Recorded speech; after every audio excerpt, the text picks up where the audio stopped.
Chapter 2. The Milkman Sets Out on His Travels.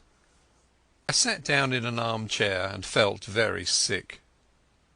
That lasted for maybe 5 minutes, and was succeeded by a fit of the horrors. The poor, staring, white face on the floor was more than I could bear, and I managed to get a tablecloth and cover it. Then I staggered to a cupboard, found the brandy and swallowed several mouthfuls. I had seen men die violently before. Indeed, I had killed a few myself in the Matabele War, but this cold-blooded indoor business was different. Still, I managed to pull myself together. I looked at my watch and saw that it was 10:30. An idea seized me, and I went over the flat with a small-tooth comb. There was nobody there, nor any trace of anybody, but I shuttered and bolted all the windows and put the chain on the door. By this time my wits were coming back to me, and I could think again. It took me about an hour to figure the thing out, and I did not hurry, for unless the murderer came back, I had until about 6 o'clock in the morning for my cogitations. I was in the soup, that was pretty clear. Any shadow of a doubt I might have had about the truth of Scudder's tale was now gone. The proof of it was lying under the tablecloth.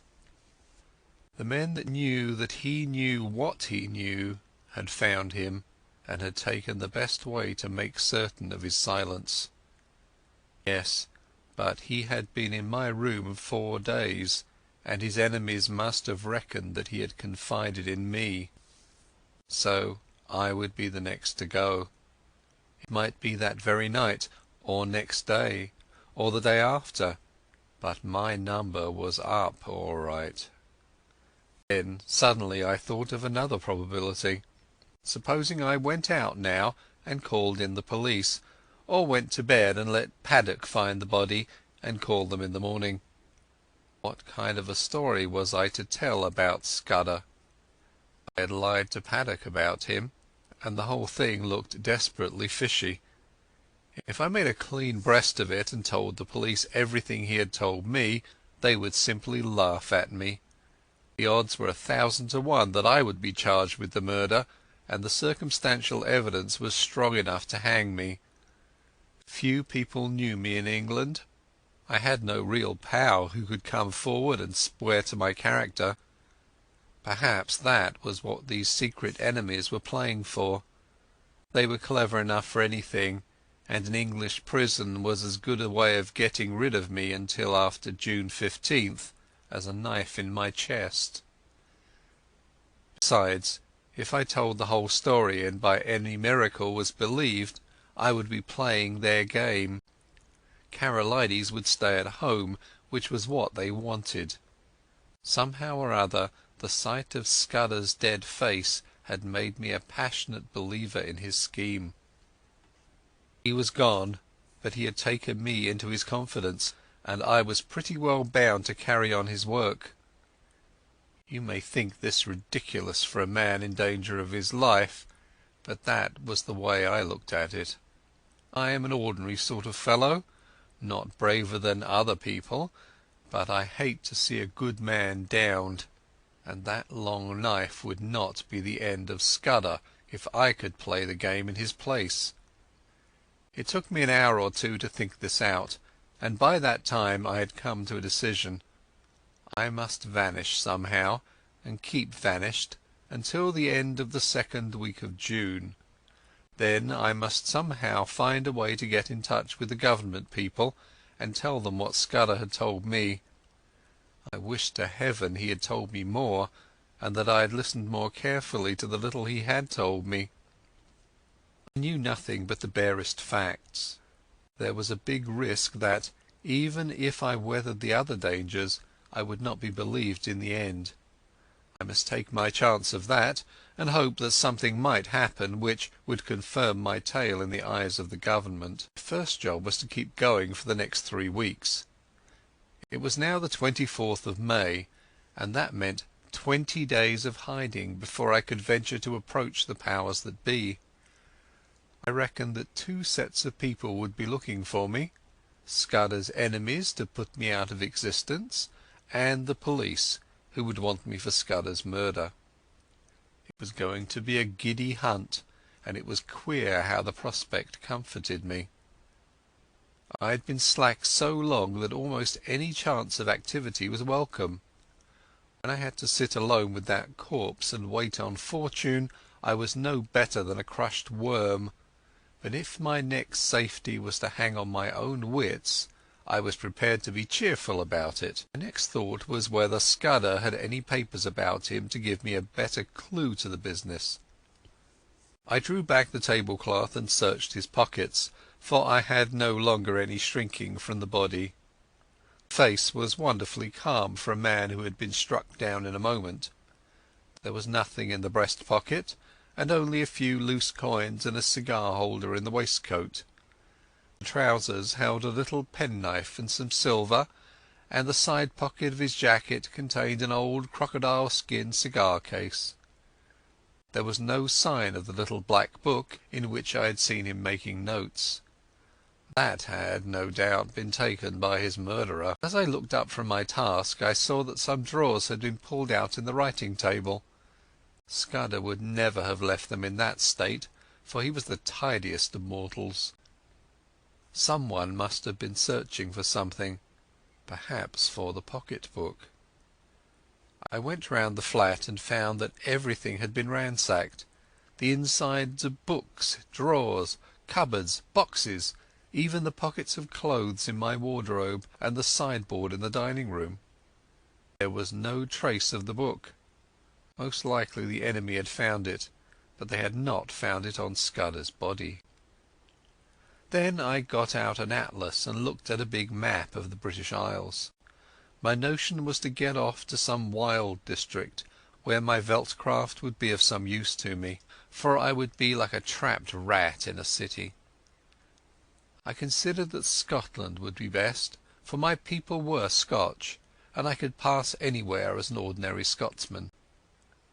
I had half an idea at first to be a German tourist, for my father had had German partners, and I had been brought up to speak the tongue pretty fluently, not to mention having put in 3 years prospecting for copper in German Damaraland. But I calculated that it would be less conspicuous to be a Scot, and less in a line with what the police might know of my past. I fixed on Galloway as the best place to go.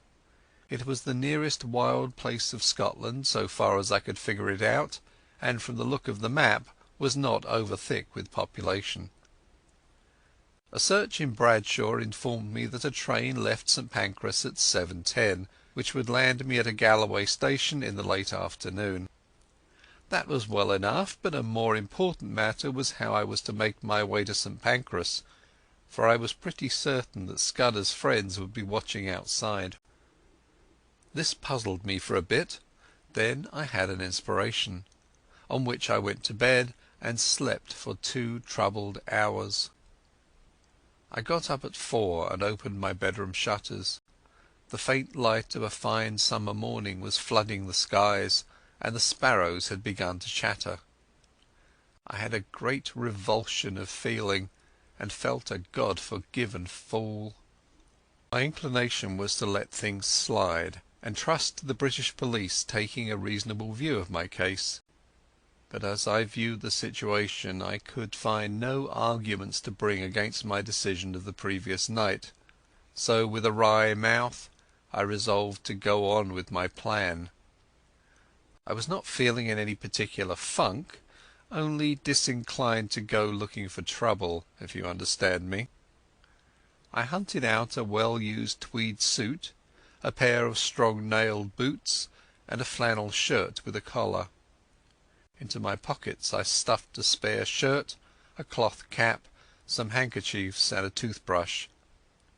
I had drawn a good sum in gold from the bank 2 days before, in case Scudder should want money, and I took £50 of it in sovereigns in a belt which I had brought back from Rhodesia. That was about all I wanted. Then I had a bath and cut my moustache, which was long and drooping, into a short stubby fringe. Now came the next step. Paddock used to arrive punctually at 7:30 and let himself in with the latchkey. But at about 20 minutes to 7, as I knew from bitter experience, the milkman turned up with a great clatter of cans and deposited my share outside my door. I had seen that milkman sometimes when I had gone out for an early ride. He was a young man about my own height, with a scrubby moustache, dressed in a white overall. On him I staked all my chances. I went into the darkened smoking room where the rays of morning light were beginning to creep through the shutters. There I breakfasted off a whisky and soda and some biscuits from the cupboard. By this time it was getting on to 6 o'clock.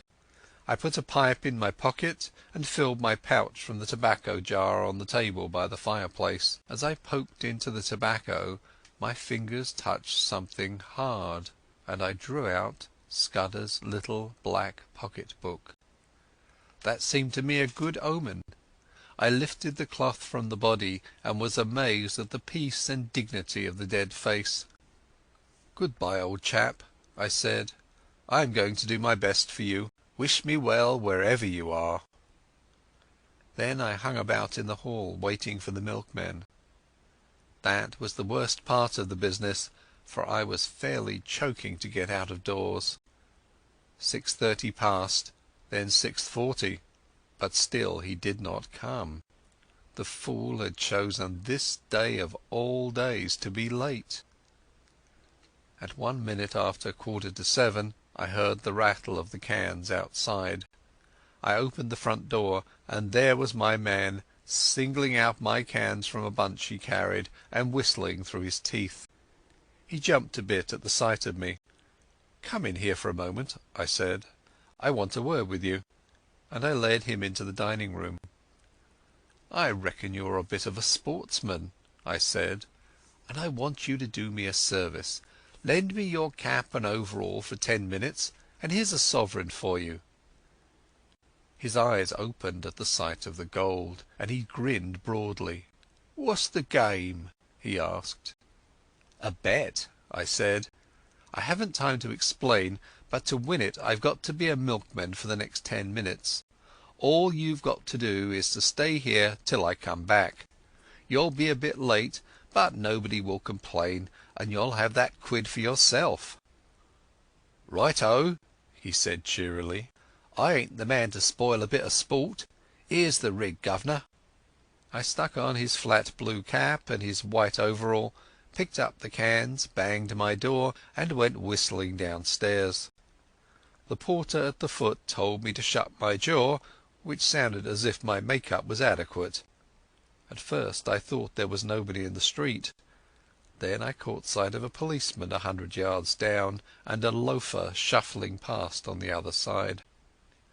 Some impulse made me raise my eyes to the house opposite, and there at a first-floor window was a face. As the loafer passed he looked up, and I fancied a signal was exchanged. I crossed the street, whistling gaily and imitating the jaunty swing of the milkman. Then I took the first side street and turned up a left-hand turning which led past a bit of vacant ground. There was no one in the little street, so I dropped the milk cans inside the hoarding and sent the hat and coverall after them. I had only just put on my cloth cap when a postman came round the corner. I gave him a good morning, and he answered me unsuspiciously. At the moment the clock of a neighbouring church struck the hour of 7. There was not a second to spare. As soon as I got to Euston Road I took to my heels and ran. The clock at Euston Station showed 5 minutes past the hour. At St Pancras I had no time to take a ticket, let alone that I had not settled upon my destination.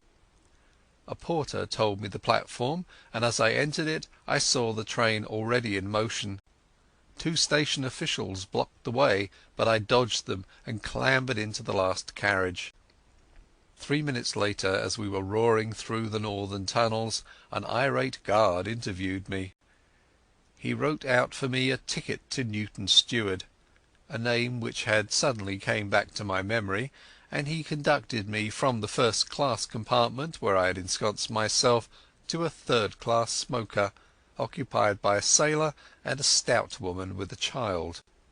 He went off grumbling, and as I mopped my brow I observed to my companions in my broadest Scots that it was a sore job catching trains.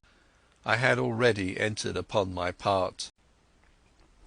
"The impudence of that guard!" said the lady bitterly. "He was complaining o' this wean no haeing a ticket, and her no fooer than August 12th, and he was objecting to this gentleman's spitting."